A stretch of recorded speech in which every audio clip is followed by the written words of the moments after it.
अपने बालों का ख्याल बहुत रख रही हूँ क्योंकि काफ़ी डैमेज हो रहे थे, तो उसको रिपेयर करने के लिए मैं क्या इस्तेमाल कर रही हूँ आपके साथ शेयर करना चाहती हूँ। मैं लॉरियल पेरिस का ये टोटल रिपेयर 5 का रिपेयरिंग शैम्पू यूज़ कर रही हूँ।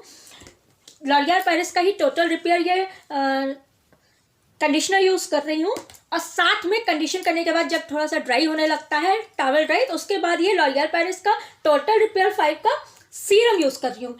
इन सबको यूज़ करते हैं मेरे बाल का टेक्सचर काफ़ी अच्छा हो रहा है। आप भी यूज़ कर सकते हैं। ये कोई प्रमोशनल वीडियो नहीं है लेकिन एफिलिएट है। इसका लिंक मैं डिस्क्रिप्शन बॉक्स पे आपको दे दूंगी जिससे आप टैप करके मंगा सकते हैं। ऐसे ही वीडियोस देखने के लिए मेरे इस व्लॉग चैनल को सब्सक्राइब कर दीजिएगा। Bye bye. काफ़ी अच्छे व्लॉग्स आपको देखने को मिलेंगे।